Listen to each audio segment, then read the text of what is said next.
Talking Buffalo, featuring conversations with guests from around the world of sports, media, pop culture, and all things Buffalo. With your host, Patrick Moran. All right, what is going on, everybody? Welcome to episode 792, Talking Buffalo, your weekday daily driver for Buffalo Sports Talk and more. My name is Patrick Moran. Thank you, as always, for watching, for listening, for following, for subscribing. I appreciate y'all very much. This is our Monday show, which means now, as usual, I'm joined by my guy down there in New York City, Joe from Queens, taping this late on a Mother's Day, man. What's going on? How you doing? Doing well, man. I'm doing well. Happy Mother's Day to everyone out there. If you have a cat, a human, a dog, if you water plants, you're a mom. So happy Mother's Day to you. All right, I like that take. That take. There's some people who don't agree with that. Some people are pretty steadfast that if you don't have a child, pets are not kids. So no happy Mother's Day for bullshit. That. We celebrate mothers of all kind here on Talking Buffalo. Exactly. Listen, we're going to get into some, I think anyway, interesting stuff today. Joe, we're going to talk about the Bills offense. We're going to talk more specifically about Joe Brady. Try to look for some trends, some stats that might tell what we might be able to expect going forward based on what we saw last year once Joe Brady took over. A couple other interesting things that we're going to get into today. I got to tell you, though, one of your favorite things to do to me, before we get going here, you love to hit me up on Facebook, Messenger, whenever somebody, which I'm going to admit this, 90% of the time you do it, you're right, and it's funny. But whenever somebody has a tweet, I'm talking about someone from the media, a tweet, something that's a non-story, but it's kind of like you make it into a story anywhere, they make it into a story, and you put in capital letters all the time to me, content with exclamation points going all over, like somebody about, the newest player likes blue cheese, something stupid like that. You usually like to get after me with that stuff. And it's funny. I kind of got you back, though, a little bit today on Twitter, social media. Joe, along with his wife and his son, had themselves a nice Mother's Day out. And you tweeted a picture, which I'm going to put up here on the video side for people. First of all, so it's a picture of your lovely wife who's pushing your son, enjoying a cocktail in one hand, pushing him with the other. And then my favorite thing in the world, pictures of angry looking babies. Yeah, you know what? This is a good tweet. I'll put it up there because you put it out there on Twitter. Then you said my wife might kill me. I might delete this later, but that's a great photo, man. I like this. Yeah, I loved it. It was in the moment. He did smile. Like there's a couple of photos I took of him smiling during it, but like he loves going on the swing, and we had a good time. We went to this place in Long Island called Harbs. Basically, it's like a farm area. What's it called?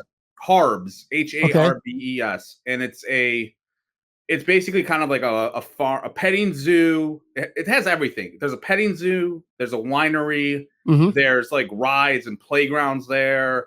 They had like this craziest thing ever. They had a live foosball table, basically. So picture a foosball table where people can go on the table, like on the grass, and like try to kick the ball through. Like you couldn't leave. Like you had to be lined up like a foosball. It was like a ton of cool stuff. They even had pigs there and I said, it's petting zoo. It was awesome. Like we loved it. It was great. And then we went out to eat afterwards.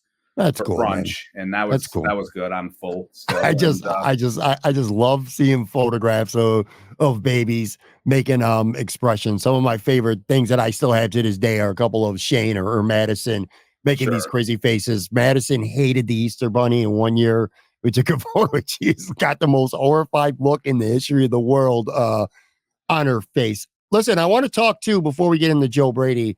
We're also going to make 3 Bills schedule predictions because schedule drops Wednesday night. We'll do that at the end of the episode. And in just a minute, I want to get to talking about John Murphy, longtime voice of the Buffalo Bills, radio voice of the Bills, who is now retiring. Fun fact, though, you're a wrestling guy. You got on, if you're watching this on the video side, you got a pretty sweet Roddy Piper hoodie on right now. Old school wrestling fans. Here's a fun fact. I was on Twitter X here shortly before we started rolling this camera here, and I don't know if you knew this or not, but 39 years ago today, 39 years ago, Saturday night's main event, the first one ever aired on NBC. That is, God, that makes me feel old because, honest to God, I don't remember the card. I don't remember every little thing about the show, but I do remember wrestling going to prime time Saturday night's main event. It was Saturday night's main event. Then it was actually, now that I'm thinking about it, it might have been that, then the news, and then Saturday Night Live. I can't remember for sure. But I do remember as a kid growing up having primetime wrestling. This was before the era of Monday Night Raw and stuff. 39 years ago, dude. Isn't that nuts? Does it feel like it was a long time ago? Yeah, I guess it does. I just remember I love Saturday night's main event. It was something where I never knew when it was going to be on. Mm-hmm. And there would be moments where There's the card on the screen, by the way. Yeah. Go ahead. And there would be moments where I didn't know, because it used to be on when Saturday Night Live was on. And I never had a curfew as a kid. I was lucky. My parents didn't give a shit. Right. And I basically would think, oh man, Saturday Night's Live Saturday Night's main event might be on, because it was on every couple of months. And then like whenever it was like preempted, like I remember the music, like dun dun dun dun dun dun dun. And I would be it felt so fresh at the time. Yeah, I would get so hyped. I was like, yes, the hell with SNL. Like, give me the wrestling. It was such a cutting edge sword. Like, definitely strikes down nostalgia, in terms of like how, because that's a time frame, like, people don't know who are under 30 or even, under 30, that like wrestling, when you would watch it on television, it used to just be jobbers all the time. You had to wait until like pay-per-view. Every match was a squash, except for maybe once in a blue moon. Yeah, and even when you got the blue one, it was hardly anything big. They always built it up for pay-per-views more or less, or house shows. Yep. But Saturday Night's main event was when there was no squash matches. Like it was like big, like here you have it here, Hogan versus Bob Orton Senior. And like that's like the first match. It would always be the first match would be because they wanted it to be like you get the evening news bump. And it would be like, boom, you got Hogan and the main event right away. Like, and then like afterwards would be kind of like the undercard, smaller things. But what's funny? Man. You look at this card too. Wendy Richter versus Fabulous Moolah. I swear they might have been the only two women wrestlers during that era, during that time, because it felt like they wrestled each other a trillion times, man. Nikolai Volkov, Iron Sheik, George the Animal Steel against Mike Rotunda, Barry Windham, and Ricky Steamboat. Who would have known 39 years ago then when this debuted that Mike Rotunda would end up having a son who became a huge star and, sadly has already passed away. But man, it's that was just a glory time for wrestling. Again, I still watch it. You still watch it. I know there's a lot of people out there watching and listening who don't watch it anymore, but kind of grew up on it. So it kind of depends on how old you are. Nice little, flash from the past there. And let's talk about, let's talk about John Murphy. All right. So I'm sure Murph stepped down here 39 years, I think it was, or 35 years on the radio. Play-by-play for the last 16 before that, alongside Van Miller. Pretty storied career here in Buffalo, Joe. He was at Channel 7 from 1989 to 2007. Replaced the legendary Ricky Azar back in 89. Became sports director a couple years later. Replaced Bob Kaczynski. Then after Channel 7, he was at Channel 4 for a couple years. Replacing Dennis Williams, 2008 to 2012. Remember Dennis Williams? That is a name that I had not heard until I looked at John Murph's bio recently. Funny thing, I used to work with his cousin in the New York City at a TV show I used to work on, and he was his cousin. They did not talk that much, but like he knew Dennis Williams. He's like, do you know? Because he knew I was from Buffalo. He goes, do you know Dennis Williams? I was like, I know of him. He's like, oh, it's my cousin. I was like, oh, okay. Well, thoughts on it? Murph's, like I said, hanging it up. And there was an article in the Buffalo News. Sure. Mainly, he can't really talk anymore. He had a stroke a couple years ago, and he's doing better. He's lost like 70 pounds. Says he feels great, but he can't talk anymore, so he's retiring. Yeah. So, I don't know. Thoughts on Murph, his career? Well, if everyone knows, like your famous meme. I've made John Murphy memes for like the last 7 years about him. I'll just say this. Look, obviously I feel bad for him. Like to have a stroke and then like you lose your career because of that. And you don't go out on your terms. Right. Yeah. He did an interview on WBEN and like I heard his voice and his voice was gone. And I was just like, man, I felt bad for him. In terms of like what he's done a lot of stuff and he's been in radio for 35 years, like you said. I liked him a lot more when he was on like television, like when he was on Channel 4, 7, and I don't know. I never heard him on BEN way back in the day. Me like neither. The 80s. I did not hear him. That's before my time. Obviously, I'm one Bill's live, excuse me, not lie. He would come on, like it was propaganda. Let's not BS it. In terms of him, though, he is like, I don't want to say institution. I feel like that's always overdone, but he is a guy he is an old guard of, like, you think about sports guys like we grew up with, like Ed Kilgore, him, you know, Howard Simon, even Art Wander back in the day, and those type of guys, Vic Carucci, even, like, those are guys who were here in the 80s and they were active until recently, like within the last 5-10 years, basically. And I don't think you're going to get that sort of guy anytime soon, where you're going to have a guy who is in this market for 30, 40 plus years doing sports. And because of things we've talked about, with cord cutting and not being as much money, and circulation is dead, like for newspapers, all that. I mean, it's a very, when I went to school in college at Buff State, and this was like 2001, 2002, in order to get into television in Buffalo, you had to go work in a small market and come to Buffalo. Now they hire you out of college.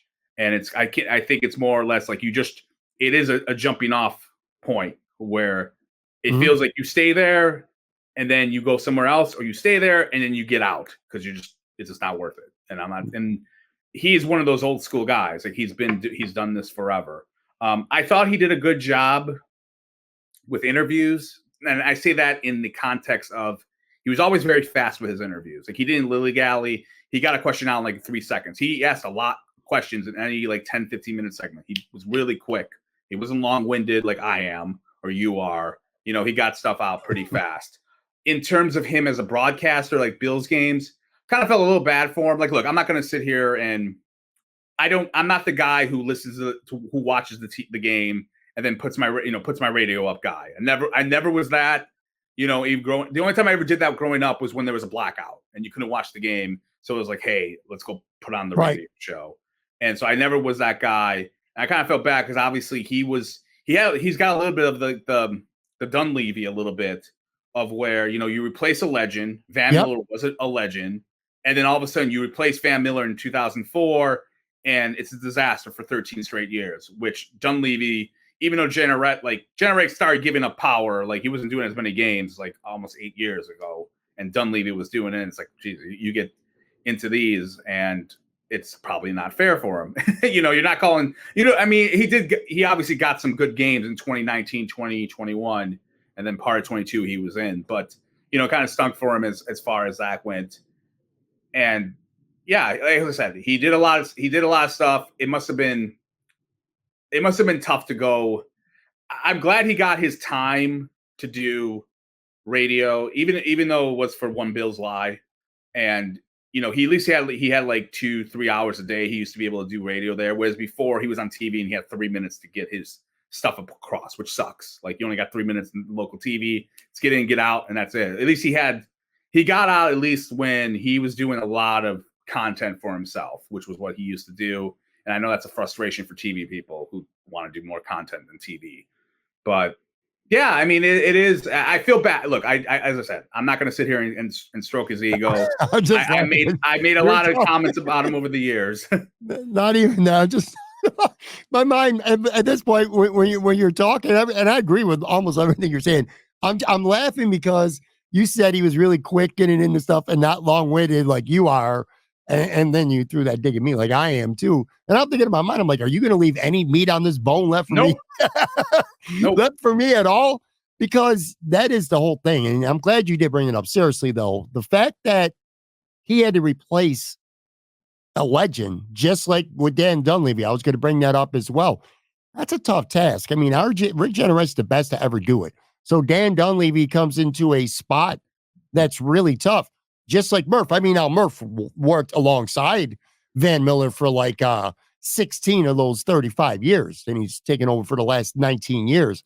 So yeah, man, it's just a big ask. I think he did a fine job. I'm not going to sit there and say that I listened to a ton of radio broadcasts. I didn't.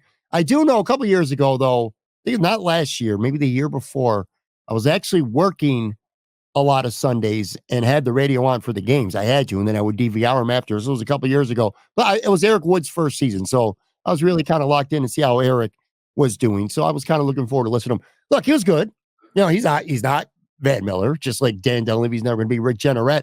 The one thing, and you kind of hit it on this too, he never really got a chance to call some amazing games, some amazing moments because, the Bills, for a big chunk of it, 19 years play-by-play, most of those, a lot of those, more than half of them were non-playoff seasons. So there were no big moments. Van Miller had all the big moments. Rick Jenneret had all the big moments in Sabres history. Dan Dunleavy, what the hell has he had to do over the last handful of years? Nothing. Yeah. You know what I mean? The two biggest moments I can think of that were the Teron Johnson pick six against Baltimore. Yeah. You got to call that game. Yep. And sadly, he called 13 seconds, which obviously that playoff game's horrible for us, but it's a legendary game that in 100 years from now, everyone's going to remember. Now we'll all be dead, but they're going to talk about that game, in the annals of. Would you like to see the organization? Now, there is a report out there. The Buffalo News reported that Chris Brown he's being considered. He's a candidate. I think they called him a candidate, but that they are going to have a search. My personal opinion, and this is not even to be, mean towards any one specific person. I'd like to see, just because of the market, I would not be opposed to seeing somebody come from the outside, maybe somebody that I personally have never even heard of. I wouldn't mind seeing some new blood here in the Buffalo broadcasting market as it pertains to the Bills. I think the big thing is whoever that person is going to need to have some chemistry with Eric Wood, because I think Eric Wood has established himself pretty well here as a good color guy, and he's very popular in Buffalo. Obviously, the team likes him. He's very team friendly, doesn't hide from that, doesn't try to say that he's being critical. He's just and he's got a good voice, and he's a student of the game, and he's smart. So anyway, I think whoever it is, it's going to be, whether it's a new person or Chris Brown, it's going to be somebody that's got to be able to work, I think, with Eric. But do you kind of get the sense that you'd like an outside candidate here? Yeah, outside would be fine. They have always, Murph, they have always seemed to have gone for the Bills side, a local TV guy. They tended to do that. Like Murph was a 7 anchor, and they put him as the color guy next to Van, and and Paul Peck used to be a part of the halftime show back in the WBF days, but they always seem to promote from within. I don't know if that's the case now, because to me, the market is a little bit younger now than it used to be when he was around. There's no, so I don't know who, there's a part of me that wonders, if they do local, maybe they consider Tasker, and Steve Tasker, because they do the, hey, he play-by-play guy? He did, think of this. He did color with Gus Johnson for 20 years. Yeah. Normally you get promoted. The Bills promoted John Murphy, who was a color guy, to the play-by-play guy. It's just a thought. He's already there. You probably don't have to pay him. You don't have to pay him to you don't have to fly him in, because that's what they would do. Because Eric Wood, they fly in because he lives in Louisville. So they fly him in, and he goes on the team charter and blah, blah, blah. If you're looking for local, and they might be like, hey, let's give it to him. Maybe, I don't know if he wants it, but I'm just saying he was in a broadcast booth for 20 years. You may have that experience in that regard. He's also kind of a fan favorite. People like him, obviously. Steve Tasker's, I don't think much of his work on One Bills Live over there, but I think of him he is a popular guy. I feel like Eric's on that track. I feel like Eric's on that track. I'm not sure I agree with that. Well, it would play. Well, no, I don't know. It could be. Eric would have still been around for he's only been around for 3-4 years. They're not going to give him the play-by-play yet. No. I don't think that's the case. No, I don't think Tasker would either. Okay. Yeah. I don't know. I just was throwing it out there. Who else are you going to get? Could you do Howard Simon, I guess? He did. I think, again, they usually do the local people who are veterans, but I would like an outsider, but it depends. I don't know how much they make. I don't know their salaries. Sure. Go pay Gus Johnson a lot. I love Gus Johnson. Give him money and bring him to Buffalo, and then 17 games a year in playoffs. He'd be awesome.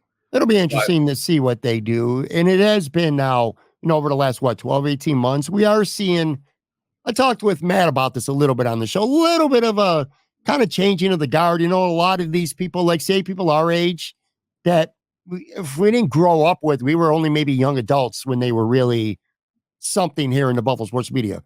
Murph, who we're talking about now, Howard Simon just recently retired. He has been an institution on Buffalo Sports Talk Radio for all these years. Rick Jeanneret a couple years ago, obviously since has sadly passed away. It's just kind of some of writers have either retired or at least semi-retired. Like Vic Carucci was a name in the Buffalo sports market forever, and now he's doing some radio stuff. I know he does something on Channel 2, but he's not really entrenched anymore into it. Just kind of a changing of the guard. You look at somebody like Jeremy White, who I know you would know. You've been listening to sports talk radio in Buffalo for a long time too. Felt like the young guy not all that long ago. Now Jeremy's like that old savvy, grizzly bearded veteran. He's been on the morning for 20 years almost. Yeah, it doesn't feel like it though, because guys like Howard and Murph and all these guys have been around so much longer. But people like Jeremy White are becoming the old guard now. I think it's interesting, like with Van Miller. Two questions. I have a question for you about this. Is to Van. Mm-hmm. Who was better, Van Miller or Rick Jeanneret? Rick Jeanneret. Rick Jenneret's the greatest ever. I mean, maybe I'm being biased because I'm not going to sit here and say that I've heard every announcer for every market, every team. Sure.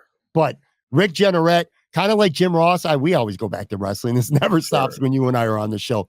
They add something to the game, just like Jim Ross with wrestling on WWE Raw. Used to add something in the moment. I feel like Rick Jeanneret would add something, an element of excitement to the game. I kind of felt like Van Miller did that to that extent. And again, with respect to Murphy, I think was good, very good. It just never wasn't the same. And again, you're comparing him to an all-time great, which is kind of unfair. It's interesting with Van and RJ, they old school, like 90s, 80s, play-by-play guys always had like their slogans, their catchphrases. And I feel like now that doesn't really exist as much as it used to. Like what was John, like, did John Murphy have a catchphrase? I don't, not that if he did, I don't know it. If it didn't resonate enough for me to catch. Does Mike Dunleavy have really a catch? I mean, he's got like a little couple of slogans when like a guy scores a goal, but and that's not. I'm not trying to discredit them. I think that's how it is for a lot of the younger guard that gets pushed into play-by-play. They don't have those crazy catchphrases like Fandemonium, Top Shelf, and Mama has the cookies. All that sort of stuff. It hasn't. I don't know if it's the eras are different now, that it doesn't resonate with people or resonate with broadcasters, or they think it's cheesy, but it doesn't. It's not like how it was then, where I felt everyone had like a kind of a catchphrase. Sure, I agree with that. Good point there. It's funny. Well, it's not funny.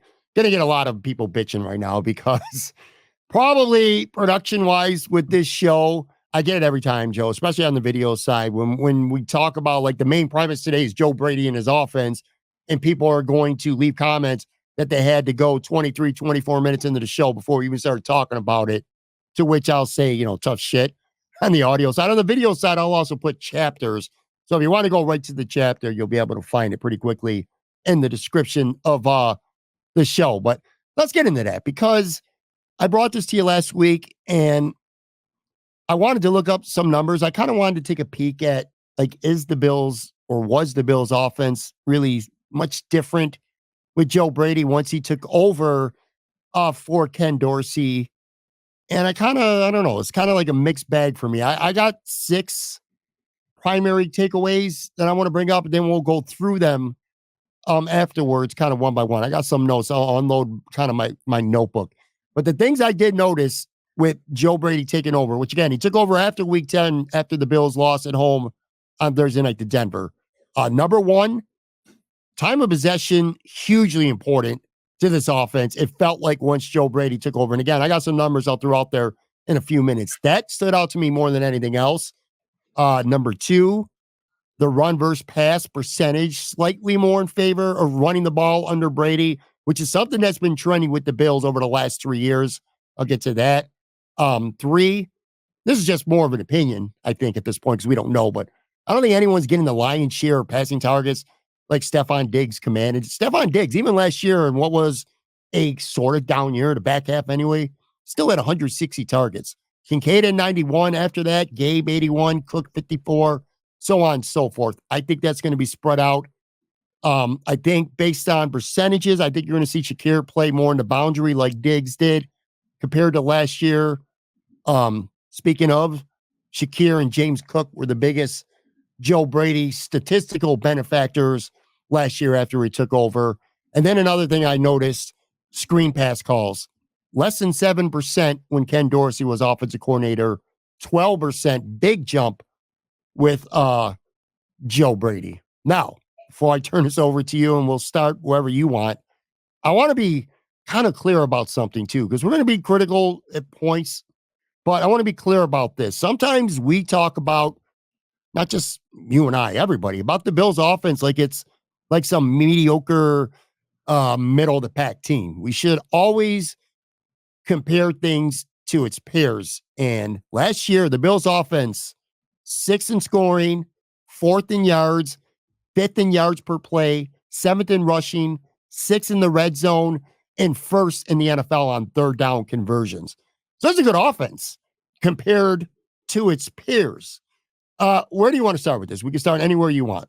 I just threw a lot of shit at the wall right now. I want to talk about the time of possession because I feel that's an interesting stat because sure. Did they own time of possession because they won a lot of games under Brady? Because obviously football 101 says if you're winning games, you're going to lead in time of possession because you're holding leads, you're holding the ball a little bit longer. Whereas before, like, they were what, 6 and I think they were 5. They were 6 and 5, I think, when or 5 and 5. Yeah, 5 and 5. So, like, obviously, you have 5 losses there. Where let me tell you the numbers. Let me tell you numbers, and then you can comment on them. Let me tell you the actual numbers, time of possession, because this again jumped out to me more than anything else. Sure, the Bills won the time of possession battle in 8 of the 9 games under Joe Brady, and in 6 of those 9 games, they had the ball for at least 35 minutes. I mean, that is a lot for the entire season. This is including when Ken Dorsey was OC. The Bills were 2nd in the NFL this year in time of possession, which last year in 2022, they were only 17th. So I feel like whether it's Brady, Dorsey, Sean McDermott, whoever, time of possession felt to me like a big goal for them. And look, you're right about the winning thing, but they've been winning games for plenty of years now, and the time of possession was significantly more this year. Yeah. Well, yeah. I mean, I feel they wanted to get the defense off the field a lot more. And I think injuries to Matt Milano probably was like affected McDermott, as I've been a broken record before. McDermott loves his defense. I think he wants to give his defense every opportunity to win, so he can have his 55-man defensive line rotation. He wants them rested up. By resting your defense and then controlling the ball and being balanced, they're off the field more, and that's how he wants to run it. And I'm not exactly in favor of that. I'd rather have a high scoring, like, I want 300-yard passing games. They don't agree with me on that. Wasn't it? Or what was it? Wide receiver that's retired. That's gone. There's no such thing as offensive doom. That's abstract at this point. But that was a big thing, as you said. But they did win a lot of games, and I am curious how they'll do in games where they're trailing or shootouts. Like my 2 favorite games last year that Joe Brady had were the Dolphins and Eagles game. And because that's where we saw Josh Allen at his finest. When he had, I think he had over 300 yards in both those games, and it was, it should have been higher probably in the Miami game. They should have won. The defense was a junkyard fire against the Eagles. In the second half, it was for sure. They gave up 30. They gave up 30. I think 30 or 31 points in the second half. Yeah, they got of that game. It was hilarious. It's so weird. The Eagles, man, they were like 11. I'm looking at time of possession. I'm looking it up. The Bills dominated that game. Time of possession, 40 minutes. They had the ball for over 40 minutes. I mean, they went to overtime too, but Philly only had the ball for 26. Bills had the ball for 40 minutes. So that was the low point for Sean McDermott's defense that season, man. That game was terrible. Especially when the Eagles were like teetering downhill a little bit, like around that time frame, and Hurts looked all world and just obliterated them. That led to Tyler's article. That was the bye week. The bye week came after that. That led to Tyler Dunn's article. The Bills were, I think, 6 and 6. I think after that game. Yeah. But yeah, look, I think my goal this discussion, I don't even want to call it an exercise. This discussion is to highlight that the Bills' offense is not without flaws, but I still think this is a good offense. It's going to be a matter of figuring out how to get the most of their offense and what we think may be the way to do it, which I think we kind of both agree is about time of possession and running the football. I couldn't agree with you more about when you say I think Sean McDermott's goal is to keep the defense off the field as much as possible. I get that. Let me point out one thing, and this will be quick because, God, I hate being in the dead horse. Plus, this is nothing I uncovered that everybody doesn't already know. Stefon Diggs' production last year, once Joe Brady took over, went down the kitchen sink. 10 games with Ken Dorsey. Stefon had 67 catches, 868 yards, 7 touchdowns, 10.2 targets per game. That is elite. Tom Brady. Joe Brady takes over 9 games, including the playoffs. Just 44 catches, 388 yards, only 1 touchdown, and 8.3 targets per game. So he was getting 2 to 3 less targets per game with Joe Brady and just the production. I mean, you're talking one more game, but man, Jesus, like 400 some yards less receiving, 6 less touchdowns. Rodney Harrison apparently tells Tim Graham that he thought that Joe Brady was trying to show them that the Bills can win without Stefon, regardless of if you feel that's true or not. Point being, for whatever reason, whether it's Stefon's fault, whether it's the Bills' fault, it plummeted when Stefon Diggs, when Joe Brady took over with Diggs. Can't not bring that up because it does matter. Well, and I think the biggest question is why. And Sure. I looked up before, like I wish I could have had more time to look up some stuff. Unfortunately, I didn't. But the one thing I looked up was depth of target on Diggs's completions during the season when he had Dorsey. The average depth of target for his completions to receptions to Diggs was about 10 yards, and when Brady came in, it was around 5 yards per completion. Like, and that was something I saw from watching. Like, they were running those stupid bubble screens to him. They were running a lot of short throws to Diggs. And I was kind of like, why aren't they going down the field a little bit more with him? And there were some games, and that's not to say they did it all the time. Like I keep remembering the Miami game when he could have had a 95-yard touchdown, but Allen overthrew him by a mile, sadly. And I think, there's that I feel why his numbers kind of came down, because I never thought of Diggs as like a short yardage guy. I thought of him as like a intermediate, deep, a little bit more. Like they were short, and the one thing too, and this is when I really thought something was up, was that New England game when he had the 3rd fewest snaps for wide receivers in that game. Yeah, behind Shakir, behind Gabe Davis. Right when that happened, I was like, wait a second, what is going on here? And then the one football analyst, the former player, said like he thought they were phasing him out on purpose, which in hindsight, I'm kind of thinking like, man, like I didn't understand it. Like, why were you taking off the field? Like, oh, we need the, all the apologists were like, oh, it's all about run blocking downfield. I'm like, shut up, please. You don't take Randy Moss off the field because he's not as good as a run blocker as Jake Reed or whatever. But those things were, kind of odd to me about what, and that's something I don't think we ever got, because the lazy excuses, well, Diggs is done. Like he's over the hill or he was in twilight. Like, I don't buy that. I don't think he all of a sudden hit a wall midway through the season and was just like, boom, I'm done. Like that doesn't not make a wall sense like me. that. Not that kind of wall. Exactly. I mean, that's those numbers suggest that Stefon Diggs fell off a cliff. And I don't think he's fallen off a cliff. Yeah, and no, but I agree with that. And that's why I don't think it was because he felt he physically was done. And I think that's been a lazy narrative that has been thrown around, like, oh, he's downhill now. It's like, what? Like, they just weren't using him all that much. Well, it gives credence into the fact that maybe there is something to the fact that the Bills did want to show them that they can win, or show the league, whatever, show Stefon personally that they don't need him. Well, that's the numbers. That's dumb. I don't disagree. I'm just saying the numbers suggest that. Let's do this. Let me take a real quick break. I'm up against the break. So real quick on the video side, I'll be back in about 3 seconds and we'll continue this.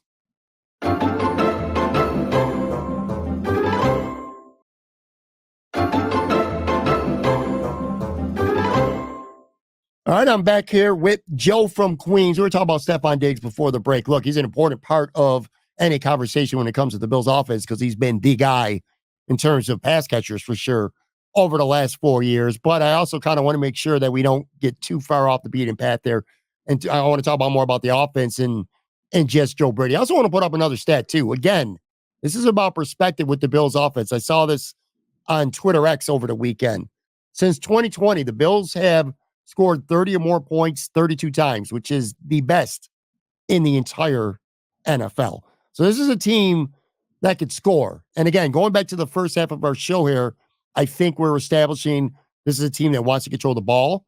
I think they showed us under Joe Brady that this is a team that maybe wants to be more unpredictable. They don't want one guy being the star when it comes to the targets. So do you kind of see an offense right now where they're going to spread the ball around and be more unpredictable? Because one thing I know people are assuming is that Dalton Kincaid is going to get this huge uptick. And if you look at the numbers last year, which I did under Ken Dorsey and Joe Brady, you would think, well, Kincaid really came on last year. He didn't. Under Ken Dorsey, 9 games, Kincaid had 45 catches for 390 yards. Under Brady, 9 games, 36 catches, 387 yards. So technically, Dalton Kincaid's production was actually better under Ken Dorsey. So to just assume he's going to be taking a lion's share of Stephon Diggs' targets, I don't buy it. Well, a few things. I think the first part, the issue with Kincaid and Dorsey was Kincaid was catching balls like 3 yards down the field. And that was like the frustrating part of it. They just couldn't. That offense under Dorsey, it was a vertical offense. They were just not getting anything underneath. It changed a little bit when Brady came in. I think having Gabe Davis kind of got hurt towards the end of the season, but having, Knox kind of got a little bit hurt, dinged up. That probably helped a little bit. My whole thing is like this with Kincaid is, what are you going to do with Dawson Knox? Are they going to be on the field at the same time again? Are we doing a 12 personnel again? Is Dawson Knox? I think so. A fair amount, I think. Yeah, but like allegedly they kind of dumped it when Brady came in. So, and I think part of it was because of health of Dawson Knox, and Dawson came in here and there. I don't know, man. I mean, I thought Kincaid had a really nice year as a rookie. I'm not about to put him as the number one guy that's going to get a ton of targets, because here's my thing. Since Josh Allen has been the quarterback, I have not been exactly blown away about how they've used the tight end. Okay? Like Dawson Knox had one really great year where he caught a bunch of touchdowns. That was 2021. Mm-hmm. Prior to that, he didn't do much. He did nothing. He was overrated. Then 2022, yep. The yardage was there. He was on like 50 catches, didn't have as many touchdowns.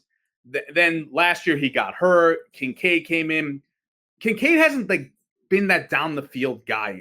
He wasn't. He averaged less than 10 yards a catch, excuse me. It's not a lot. Well, you were right though you said something that you were right about, how it felt like you said that Kincaid's target, the depth of his targets went up with Brady, and they did. He averaged at least 9 yards per target over his last 4 games of the year. So they were starting to get him the ball deeper, and he was second by a lot in targets for the team. So it's easy to assume he's going to get the most. I don't necessarily agree with that, but it's easy to assume that.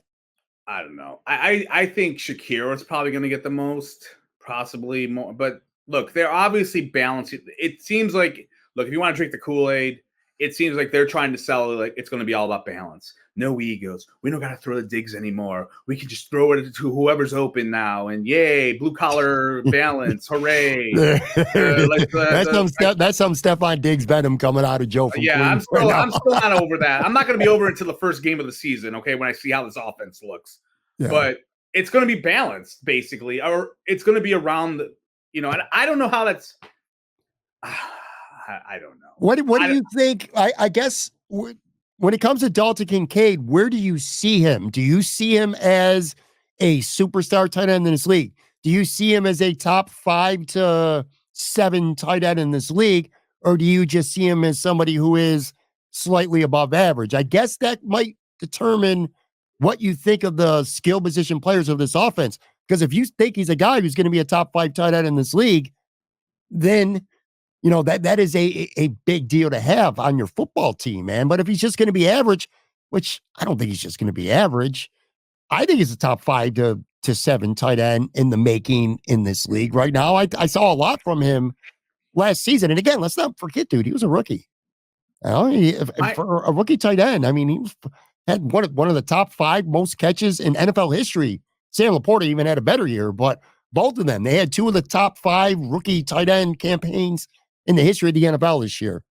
And you mentioned Shakir too, because like I said, Stephon Diggs' production fell off a cliff. I don't think he did. I know Dalton Kincaid's production didn't really go up under Joe Brady, kind of stayed around the same. But the one benefactor was Khalil Shakir, because he was getting 24.5 snaps per game when Ken Dorsey was OC, 18 catches for 248 yards. That's it. Under Brady, he played 51 snaps a game. So that's literally more than double. 29% of his snaps were on the boundary, which again, I think is going to increase. I think he's going to play more of Stephon Diggs' role this year. Anyway, 31 catches, 438 yards, and 3 touchdowns. And a fun fact last year was Shakir. This is why I think you're low on him. I think you need to be higher on Khalil Shakir personally. That's my take. My bad, bro. Okay. He caught 45. Listen, 45 targets he had last year. He caught 39 of them. 86.7% of the targets to him he caught. He catches the ball, he gets open. I think this guy, you might have laughed last year if I would have told you Terrell Bernard's going to become a star. I would have laughed because I thought he sucked. I'm telling you, I think this is the year. Khalil Shakir could be the star. I was giving Bernard a chance. You're the one that was like, I hate him. Yeah, I buried him. I didn't put him over. I didn't put him over. I buried him. But I think Shakir this year. I do. Let me before we go to Shakir, can I go back to the tight end real quick and then we're going to go to Shakir? I do see Kincaid as a top 10 tight end. Mm-hmm. But here's the problem.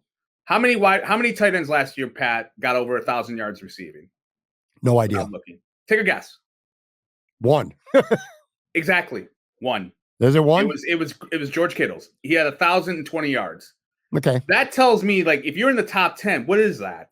You're going to have 700, 800 yards? That doesn't feel like a lot. And this is why I was on the wide receiver train, because wide receivers, breaking news, get more yardage than tight ends. It's a fact. And now it's like, well, he's a top 10 tight end. What's that mean?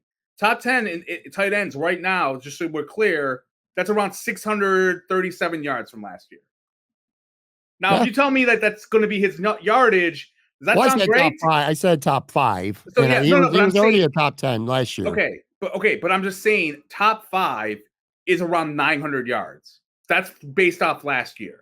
I would sign up for. Would you sign up for that for the next 4 years? Every year for the next 4 years for him, I would sign that. I would sign that up, but the problem is who is going to get the 1,000 yards receiving? I just mentioned him. I literally just mentioned him. Well, you're blowing him off again. Khalil Shakir's that guy, dude. You saw the stats once Brady took over and Shakir's role increased. Again, he played double the snaps, double the production, caught 86.7% of his targets. He's young. He's ascending. He doesn't have that deep speed. Like he couldn't get to that third level like Stephon Diggs does. But everything else, man, this guy's got star written all over him. I just think you're sleeping on him. Joe Brady's not sleeping on him. I bet you that. We'll see how he does without Diggs on the other side of the field. That's fair. That's fair. We're going to see how he does. As I said, That's a great point. That's a great point. You're right. I don't. It's going to be harder, because they're not very deep at wide receiver right now. And we'll see how he does. I mean, do I think he'll have better numbers? Sure. But, like people like you were drinking the Kool-Aid of Gabe Davis that he was a top 20 wide receiver and he was Mike Evans 2.0. I was wrong. And you were wrong. And so was a lot of other people. And I was like, sure. We're basing that off good stretches, not a long totality. And that's where I'm at with the Shakir. I don't know. Like, yeah, he looked good. He does have a lot of highlight reel, catches last year. So, yeah. I mean, and look, he is lucky. Someone has to catch the ball if the Bills are going. But again, are the Bills going to be, if they're running the football a lot more, it might be harder to throw. Because he had 611 yards last year. I'm telling you now, I think he can get 1,000 this year. I think Khalil Shakir will lead the team in receiving yards, and I think he can get 1,000 yards. I don't think they're going to have look. They're not replacing Stephon Diggs, which again, I think a Joe Brady offense that we're talking about today. I don't think the design is to have another Stephon Diggs. I don't think having a true number one that's going to get 160 targets over the course of the year is a Joe Brady design. I think it's more about spreading the ball around. You might see 4 guys had between 600 to 850, 900 yards max, maybe. Maybe nobody gets to 1,000. But their offensive passing game might actually be better, even without having the star player like Diggs. I think that's a philosophy. I think it could be. I think that's the philosophy. I don't think it's going to be better. Well, here's the thing. Josh Allen's stats, and you've said this. I was getting into this next anyway, dude. I'm going to pull it up right now on the graphic here. His stats under Joe Brady weren't great. Record-wise, sure, 6-1, but the completion percentage, the passing yards per game actually went down from Dorsey to Brady. The passer rating went down a little bit. Less touchdowns. The rushing was kind of similar, around the same. And Josh Allen also had to turn the ball over a little bit less under Brady, but it was still the same. And again, I'm speculating by telling you I think the offense. Huh? You what? I said I missed that 2020 offense. When you're showing me Josh Allen's numbers, 253 yards average, I'm just like, I get it. I'm just like, my God, what? I'm thinking of like the Godfather meme of like, look what they've done to my boy. It's still fine, but just, man, let's talk about one player that I know you can, because again, I know you hate running the football. Joe hates running the ball, and Joe hates 9 defensive linemen in the rotation. Yeah. But again, Khalil Shakir, again, a clear benefactor of a Joe Brady offense last year. And then the other clear benefactor of a Joe Brady offense was James Cook. More than 15 carries in a game under Dorsey last year, once in 10 games. With Joe Brady, 7 times in 9 games, he had at least 15 carries. So that's huge. He got the ball a lot more, and the results for the most part were good. Now, again, we could talk about him as a player, 4th in the NFL in rushing, 7th in scrimmage yards, but man, untrustworthy out of the backfield, some bad drops. He dropped at least 3 and probably 4 touchdowns last year. Something to worry about. So, I don't want to put him in Sharpie marker as the guy in the backfield. He's not. I'm not saying he's the next Thurman for this offense, because they did draft Ray Davis in the 4th round. But my point was, with a Joe Brady offense, I think the running back has a bigger role than it did under Ken Dorsey. I think that the numbers there are pretty obvious. Saw what Sean McDermott always wanted. He wanted to run the football. He wanted to run it with, even when Brian Dable was here, I think he wanted to run it, and that's when a lot of the infighting started happening in 2021. And it's as I said, it's a whatever. I hope they do. Look, I hope they do well. I still think they're a 10 win team. I know. You know what? That's one thing that reminded me. I forgot. I know I'm gonna commandeer the show, sadly. I saw your Podbag episode, part of it. Mm-hmm. I think you should stick with Podbag. I like the name. It's good. Don't know where you stole it from, but I'll assume you stole it from. I didn't steal it. And it was in a simple, easy name. I'm sitting there trying to be fancy over there. I'm mad at Tim Grant for coming up with the Satchel. It's such a good name, and I could not come up with anything. Okay. Well, it's Podbag a mailbag. Podbag is good. I like it. All right, I saw the headline of, to say the Bills Super Bowl window is closed is idiotic. And I sat there and went, wait a minute. I brought this up 2-3 weeks ago, and I said I thought the Super Bowl window was closed. They're in that tier of division title, 10-7, probably going to lose in the wild card divisional round. You didn't really push back on it, but then 2 weeks later, idiotic, like headline. I'm like, oh, okay. So now tell me, Patrick, why am I an idiot? Is it idiotic for me to say the Super Bowl window? Again, Super Bowl window, a window. I'd show you a window over here. Is why is that idiotic for me to say it's closed? Well, what's idiotic is that you're not understanding that the title of this episode was a take from one of the listeners who sent in the take, and his take was the Bills window being closed is idiotic. I thought it a couple of weeks ago, and I'm thinking now it's not as wide open. It's not going to be handed to him on a silver platter like it has, I think, the last 3 years, where I thought the Bills were the best team in the AFC each of the last 3 years, and things didn't work out. This year, I don't think they're the best team in the AFC, not right now anyway, but I do think they're the best team in the division. And if you win your division and you get a home playoff game and you get hot at the right time and have some injury luck and you got a top 3 to 5 quarterback, I sound like a homer right now, don't I? Wow. Yeah. Anyway, they could get to a Super Bowl. So I don't think the window is closed by any means. I don't think the path to get into the Super Bowl is golden. I don't think it's easy. Like in my opinion, it's been the last couple of years when they have absolutely gagged it away in the playoffs. 13 seconds, you losing at home to a team that was down 3 offensive linemen against Cincinnati, blowing it last year against Kansas City. They had it there, was there, and they blew it. But I don't think that the window's closed this year. I just think you don't believe in this offense, which is fair because you're right. You got to see it because you took away their best player. Not counting Josh. You took away the best player. Stephon Diggs is the best player on this offense. And Gabe Davis might have been the second best player on this offense, not counting the quarterback. And you lost both of them in 1 year. Look, it's fair. The Bills, I think there's a little bit too much of us putting all of our eggs in the 6-1 stretch they had down, That's why I wanted to do this show. I wanted to kind of look into it. But the problem is no one is talking about what happened before. No one's talking about how the defense let Mac Jones beat them. They let Russell Wilson beat them. There were moments Jalen Hurts obliterated them off the face of the earth. And I think the biggest reason why I thought the Bills, you said that you thought they were the best team in the AFC last year. I don't know if I agree with that. I thought they were top 3, but I thought a large part of that was because of injuries to all the other teams. Their quarterbacks went out. Last year it was quarterback hell. Teams had their quarterbacks go down left and right. And that's why I thought the Bills had their best chance. Now the quarterbacks are back.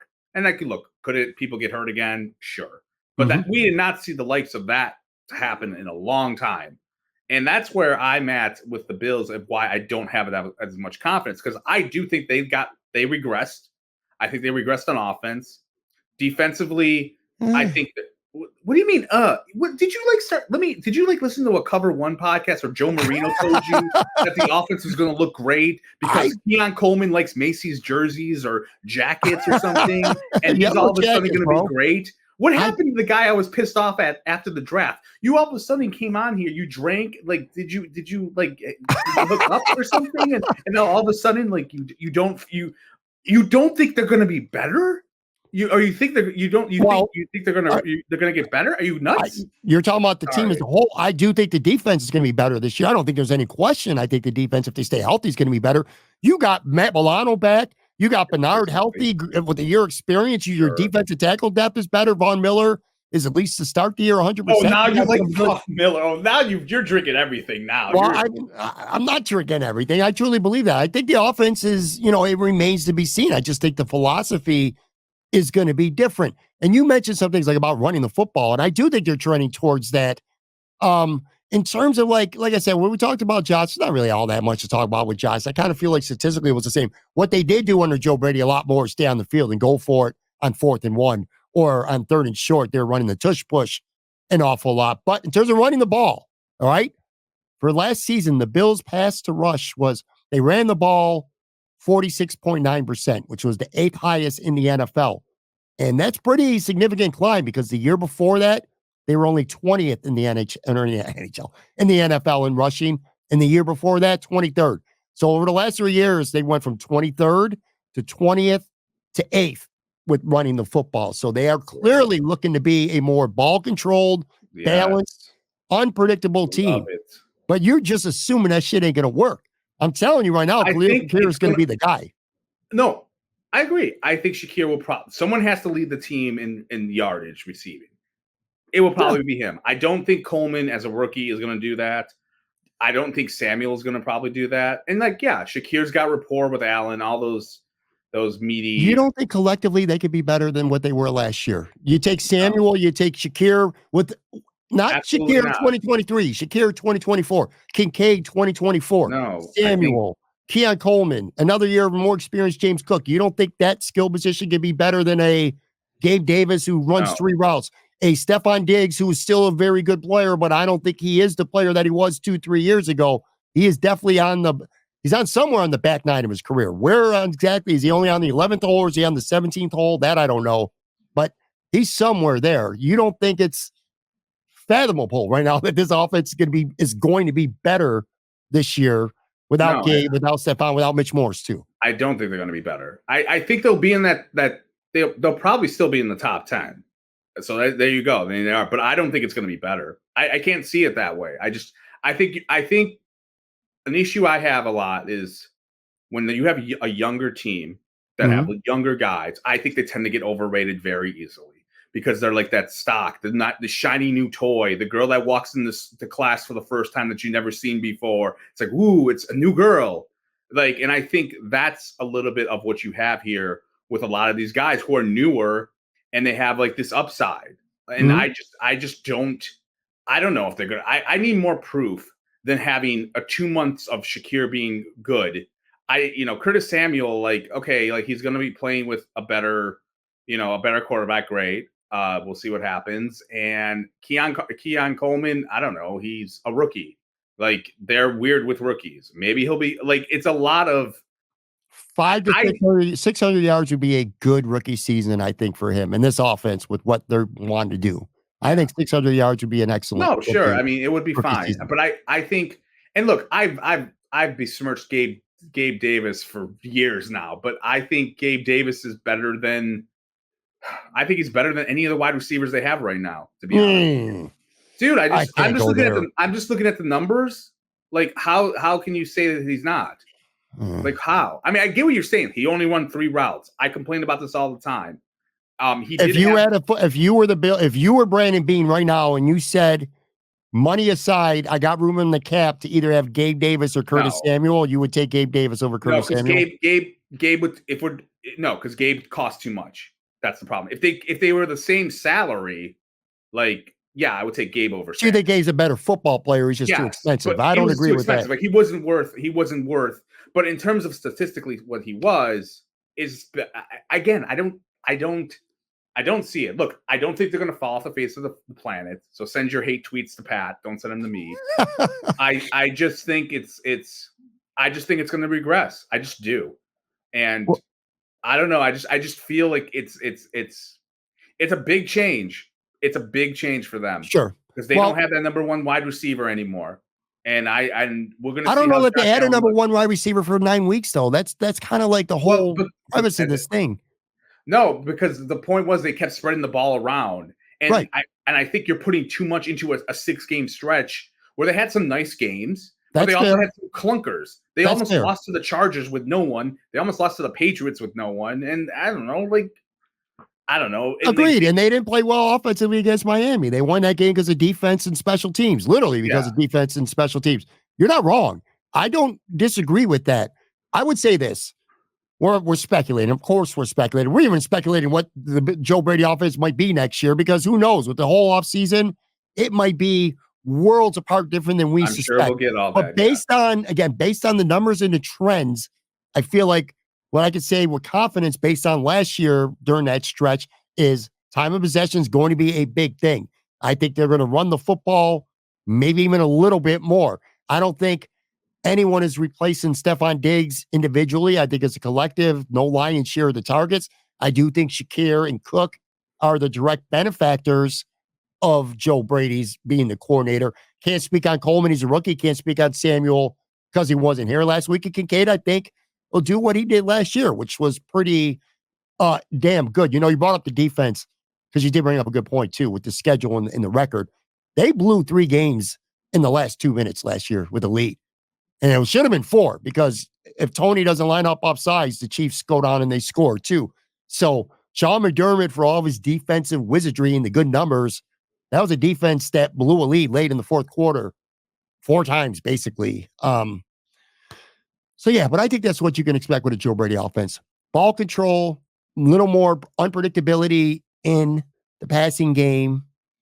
And like I said, kind of a committee approach to, instead of a quote unquote number 1 wide receiver. And yeah, when you go to Joe Brady's games last year, they were 6-1, but you were right. They hung on against the Chargers. The defense won that game. Special teams and defense beat Miami. They were so for the other games. A couple good ones too along the line. But anyway, that's a Joe Brady offense. Before we get out of here, Joe, too, do you want to take a stab? So the NFL schedule, I thought we'd be talking about it this week because I thought it would be out last Thursday, but they pushed it back. So now the schedule is going to be released on Wednesday. And I thought it'd be fun to take kind of 3 stabs. Each of us will take 3 stabs, 3 kind of bold predictions on what we think the Bills schedule is going to look like. What do you got? I'll put it up on the screen, by the way, if you're watching on the video side here.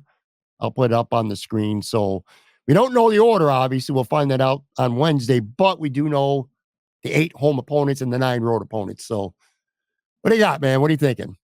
I got just a couple bold predictions. I think they're going to start the season against New England. I'm going to say it's going to be a safe season opener. They've been like very like the last couple season openers have been more popular, like with the Super Bowl champs, and then like home or on the road. I'm going to say at home. Okay. I'm going to say they've been on the road the last 2 years, so I'm going to say at home against the Jets or against the Patriots, and it's going to end in New England. So it's going to be a bookend because the last game of the season is always against the division opponent. So I'm going to say it's going to be bookend between New England. That's going to be a bold take of mine. Okay. And I think for prime time games, they're going to get 4. And I think it's going to be San Fran, Kansas City, the Jets again, and the Ravens. Okay, so 4 primetime games, and you got them opening the season and closing the season against the New England Patriots. Yes, that's where I'm going. I'm going with they're going to open and close.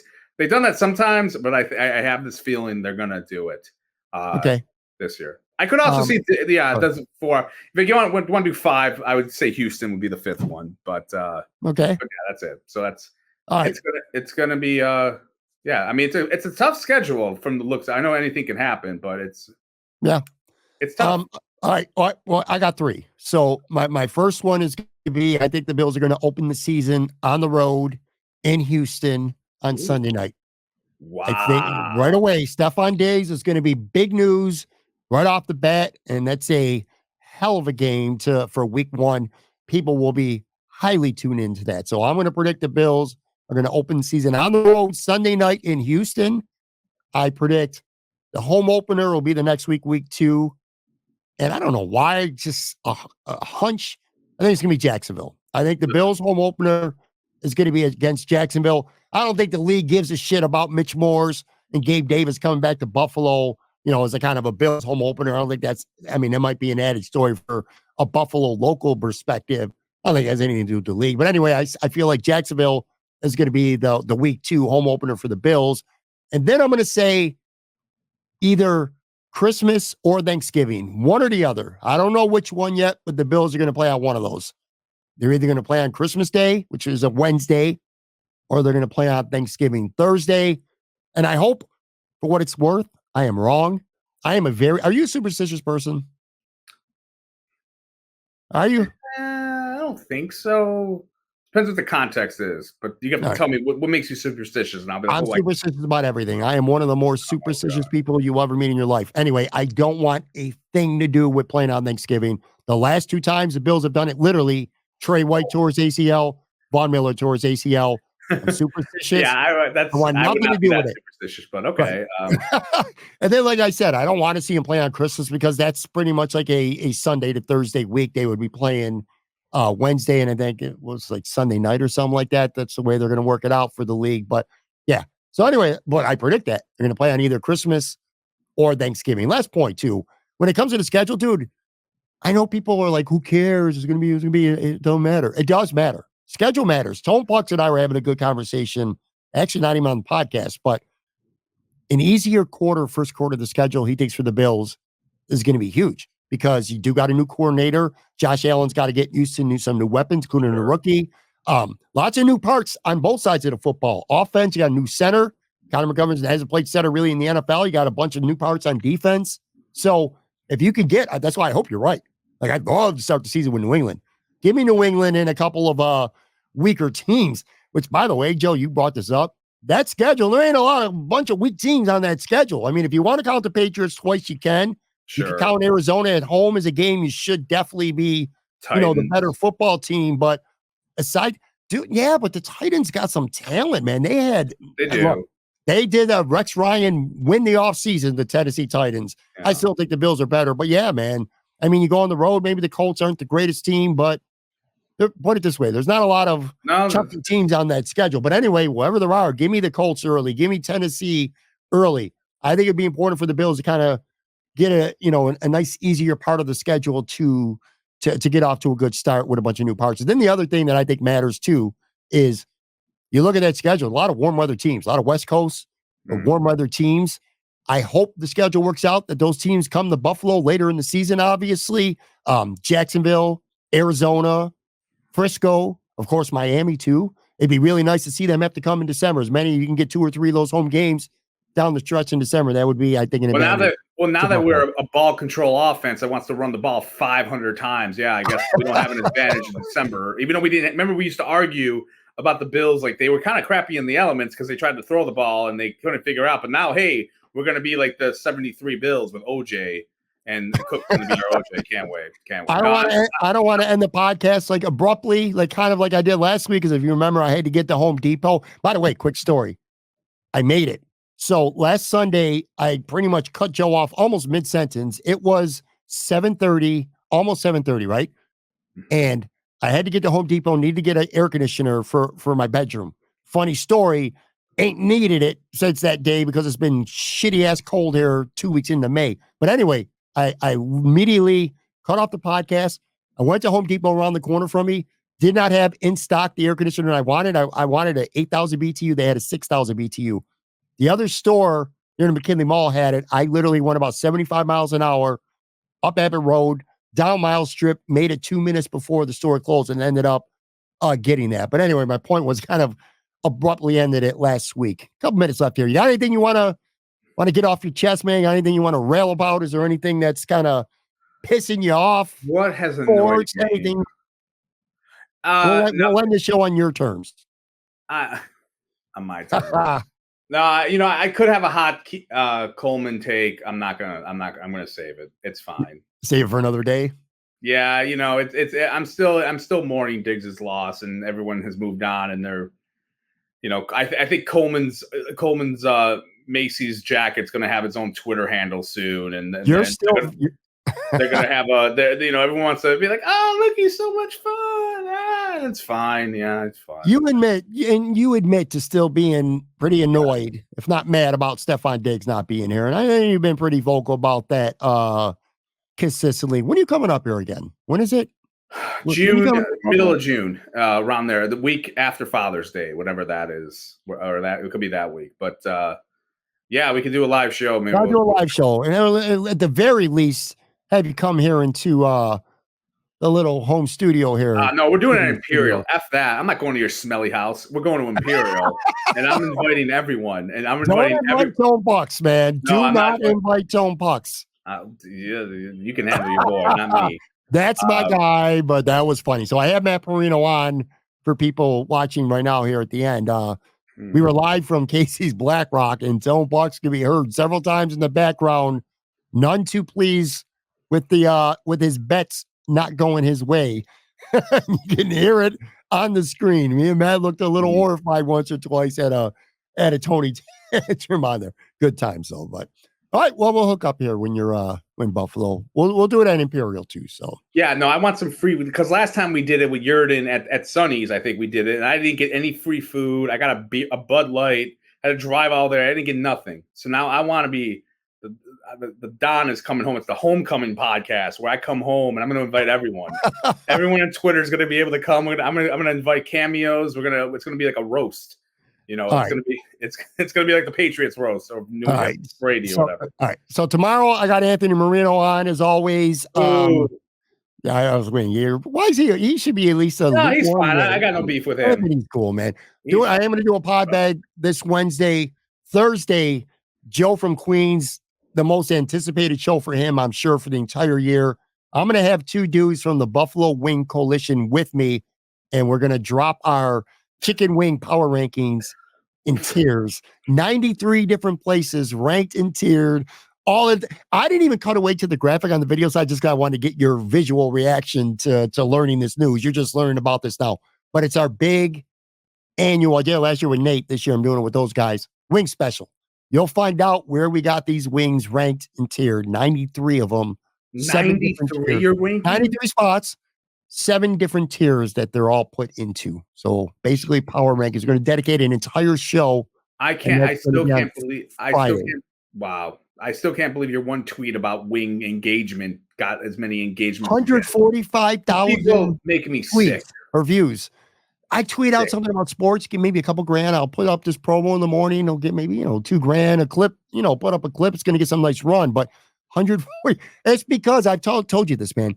Everybody has a take about chicken wings. Everybody's got opinion. Everyone's got their favorites. Everyone thinks places are overrated or underrated, how they like them, flats, drums, you name it. Everyone's got an opinion on them somewhere. So it tastes the same to me, man. Content.